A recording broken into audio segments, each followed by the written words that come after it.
तो हेलो बच्चों, कैसे हैं आप सब। मैं आशा करता हूं कि आप बहुत अच्छे होंगे। आइए साइंस के पार्ट 2 वीडियो जो कि चैप्टर नंबर 2 अम्ल क्षार एवं लवण हम लोग पढ़ रहे थे, मैं इस वीडियो में आपका स्वागत करता हूं। तो चलिए देखते हैं।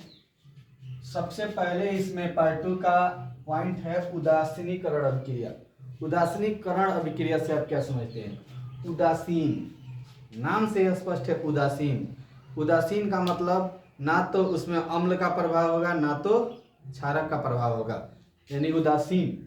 यहाँ देखिए, तो उदासीनीकरण अभिक्रिया उस अभिक्रिया को कहते हैं जिसमें अम्ल और क्षारक अभिक्रिया करते हैं और लवण तथा जल का निर्माण करते हैं। देखिए, ऐसी अभिक्रिया जिसमें अम्ल और क्षारक एक दूसरे से अभिक्रिया करके लवण तथा जल का निर्माण करते हैं, उसी अभिक्रिया को हम लोग क्या कहते हैं? उदासीनीकरण अभिक्रिया कहते हैं। क्योंकि इसमें जो लवण बनता है इसका पीएच वैल्यू कितना होता है? 7 होता है।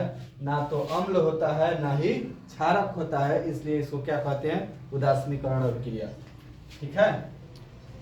रिएक्शन की बात करेंगे तो अम्ल में ले लेंगे HCl हाइड्रोक्लोरिक अम्ल, और क्षारक में लेंगे NaOH सोडियम हाइड्रोक्साइड। देखिए, जितने हाइड्रोक्साइड परिवार के होते हैं सब क्षारक होते हैं। तो देखिए, NaCl और NaOH एक दूसरे से अभिक्रिया करेगा तो क्या बनाएगा? लवण, यानी कि NaCl और जल H2O। ठीक है। फिर से एक बार रिकॉल कर देता हूँ। जब अम्ल और क्षारक आपस में अभिक्रिया करते हैं तो लवण तथा जल का निर्माण होता है। इसी अभिक्रिया को हम क्या कहते हैं? उदासीनीकरण अभिक्रिया कहते हैं। आइए दूसरे टॉपिक को हम देखेंगे, पीएच स्केल क्या होता है? पीएच स्केल, तो पीएच स्केल एक ऐसा स्केल होता है जो किसी विलयन में उपस्थित हाइड्रोजन आयन की सांद्रता को व्यक्त करता है, बताता है। ध्यान देंगे, यानी हाइड्रोजन पीएच स्केल क्या होता है? H+ आयन की सांद्रता को बताता है। देखिए, इस स्केल के माध्यम से हमें यह पता चलता है कि कोई विलयन उदासीन है, अम्लीय है या क्षारकीय है। फिर से एक बार ध्यान से सुनेंगे।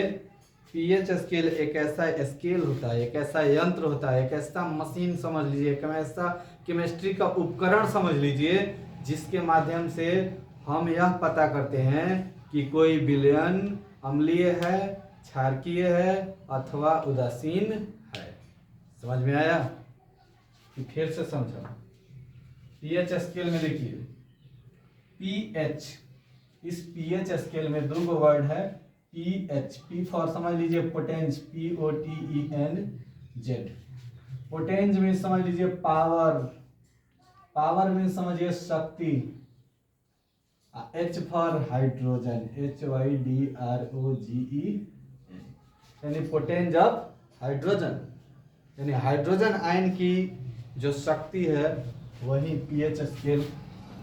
यानी कि पीएच स्केल क्या बताती है? इस स्केल से हाइड्रोजन आयन की सांद्रता पता चलती है। समझ में आया? तो आइए, और पीएच का फुल फॉर्म कोई पूछेगा तो कह दीजिएगा कि potenz of hydrogen, power of hydrogen, पुषांश। इसको पुषांश भी कहते हैं। पोटेंज का मतलब पुषांश भी होता है। ठीक है। चलिए देखिए, पुषांश, पुषांश में शक्ति, यानी कि हाइड्रोजन आयन की शक्ति सांद्रता को जांच करने के लिए जिस स्केल का प्रयोग करते हैं उसी स्केल का नाम है पीएच स्केल। आशा करते हैं कि आप समझ गए होंगे। मैं अगले पॉइंट पे बात करूंगा। देखिए, कुछ महत्वपूर्ण पीएच मान, सम इंपॉर्टेंट पीएच वैल्यू, और बहुत सी चीजें हैं जिसका पीएच मान है, लेकिन यहाँ जो हम बात करेंगे हम एनसीईआरटी क्लास 10 के मद्देनजर ध्यान रखते हुए। एनसीईआरटी क्लास 10 में जितना हम लोगों को काम है मैं उतने पे बात करने वाला हूँ अभी आपसे, जो कि एग्जाम के लिए एकदम इम्पोर्टेंट है। देखिए, पूछेगा जठर रस का पीएच वैल्यू, तो जठर रस का पीएच मान होता है लगभग 1.2। अब ये जठर रस क्या होता है? तो ये हमारे पेट में, जठर माने पेट, पेट में एक अम्ल होता है HCl हाइड्रोक्लोरिक अम्ल, उसी HCl को हम लोग जठर रस के नाम से जानते हैं। ठीक है।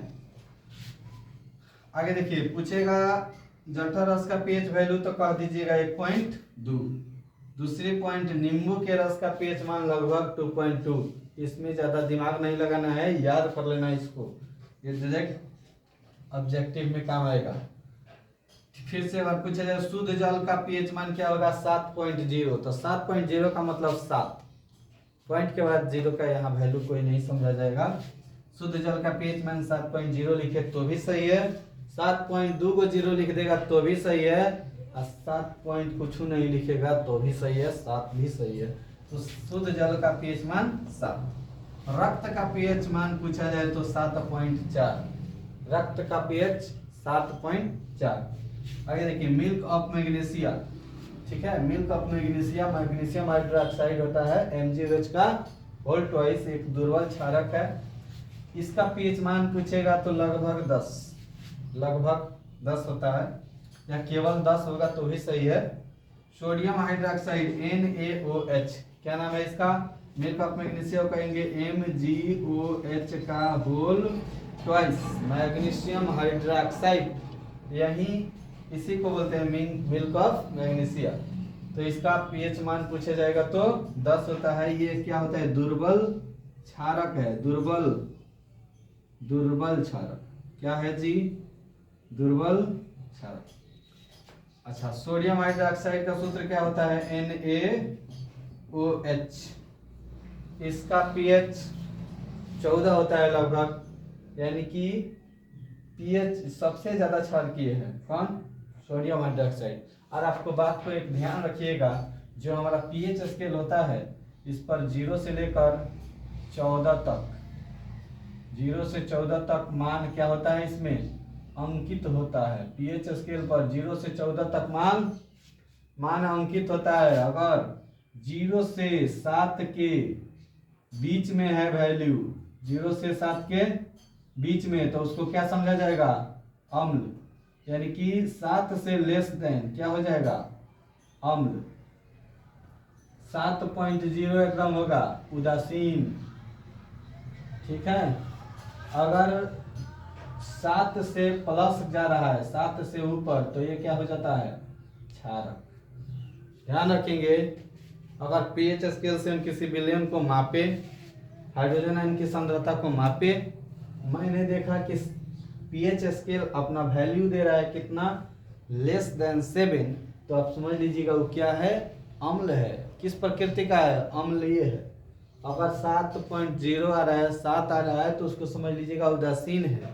अगर 7 से ग्रेटर आ रहे हैं, ग्रेटर देन 7 अगर वैल्यू आ रहा है, तो इसका मतलब क्या है, वो क्षारकीय प्रकृति का विलयन है, यानी कि पीएच स्केल क्षार, अम्ल, क्षार और लवण की प्रकृति को बतलाता है, उदासीनता को। आगे देखिए, कुछ ये इंपॉर्टेंट बातें हैं एनसीईआरटी में। हमारे शरीर का पीएच मान कहाँ से कहाँ तक इस रेंज दिया है, 7.0 से 7.8 तक। तो हमारे शरीर का पीएच मान इसके बीच में होता है, अगर ऑब्जेक्टिव में इसके बीच का कोई भी वैल्यू दे तो सही है। आगे देखिएगा, अम्लीय वर्षा का मान, अम्लीय वर्षा का पीएच मान कितना होता है, 5.6 से कम होता है, यानी लेस देन 5.0, ठीक है। एसिड रेन का पीएच मान कितना होता है, लेस देन 5.0। आगे देखिए, हमारे पेट में HCl होता है, ध्यान रखेंगे, पेट में जो है ना HCl हाइड्रोक्लोरिक अम्ल होता है, जो क्या करता है, हमारे भोजन को पचाने में सहायक होता है। ध्यान रखिएगा, हमारा जो भोजन पचता है वो क्या करता है, HCl जो होता है हाइड्रोक्लोरिक अम्ल, वही पचाने में सहायक होता है। यही इसका स्राव कम होता है तो हमें अपच की स्थिति आ जाती है, या हमारा भोजन पाचन तंत्र गड़बड़ होने लगता है। कभी कभी HCl कि अम्ल की वृद्धि हो जाती है, जब अपच की स्थिति होती है तो पेटों में क्या होती है, HCl की अधिकता हो जाती है, तो वहाँ हमारा पेट में दर्द, जलन के अनुभव हम लोग करने लगते हैं। उस समय क्या किया जाता है, यही मिल्क ऑफ मैग्नीशिया, MgOH का होल ट्वाइस जैसे दुर्बल क्षारक का प्रयोग करते हैं, तो ये अम्ल और ये क्षारक मिल करके एक दूसरे के प्रभाव को नष्ट करते हैं और हमें राहत मिलती है, ठीक है। तो पूछा जा सकता है कि HCl जब हमारे पेट में बढ़ती है तो हम क्या करते हैं, दुर्बल क्षारक का प्रयोग करेंगे। क्या करेंगे, हार्ड क्षारक लेंगे? नहीं, हार्ड क्षारक नहीं लेंगे, दुर्बल क्षारक लेंगे, नहीं तो पता चलेगा कि किडनी को ध्वस्त कर देंगे। आइए आगे देखिए, दांतों का इनेमल कैल्शियम फॉस्फेट का बना होता है। कैल्शियम फॉस्फेट हमारे दांतों का जो इनेमल होता है, मतलब दांत बना हुआ है, वो कैल्शियम फॉस्फेट का बना होता है, जो कि हमारे शरीर का सबसे कठोर पदार्थ इसको माना गया है। हमारा एनसीईआरटी लिख रहा है वही सही है, जो एनसीईआरटी लिख दिया है वो सही है, इस पर कोई सवाल नहीं करेगा। अगर एग्जाम में आएगा कि दांतों का इनेमल किस चीज़ का बना होता है तो क्या मारिएगा आप, कैल्शियम फॉस्फेट। अलग बुक से कुछ पढ़े होइएगा वो वैलिड नहीं होगा एग्जाम में, ये वैलिड है, ठीक है ना।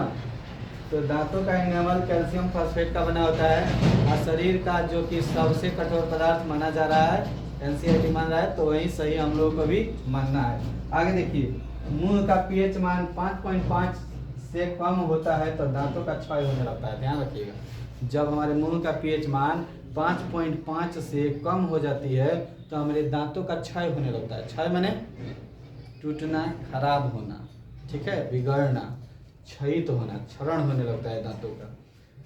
फिर से एक बार सुनिएगा, मुंह का पीएच मान जब 5.5 से कम होता है तो दांत क्षय होने लगता है। और एक बात याद रखिएगा कि हमारे जो हम लोग दंत मंजन का प्रयोग करते हैं, कोलगेट का प्रयोग करते हैं, वो कोलगेट और दंत मंजन हमारा किस प्रकृति का होता है, किस नेचर का होता है, तो याद रखेंगे क्षारकीय नेचर का, क्षारकीय नेचर का होता है, यानी कि बेसिक प्रॉपर्टी उसमें होती है। उसका गुणधर्म कैसा होता है, बेसिक यानी कि क्षारक होता है।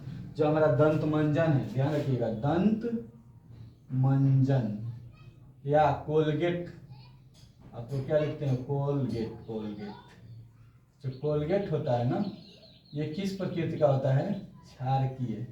इसलिए आप देखिएगा कभी कभी आप कोलगेट करेंगे, ज़्यादा मात्रा में ले लेंगे तो आपका मुंह जो है ना कड़वा महसूस होता है, कि कड़वा है बहुत। ये कोलगेट और दंत मंजन क्या होता है, क्षारकीय प्रकृति का होता है। क्यों? क्योंकि हमारे मुंह में जो हम खाना खाते हैं तो कुछ बैक्टीरिया होते हैं जो भोजन को क्या करते हैं, निम्नीकरण करते हैं।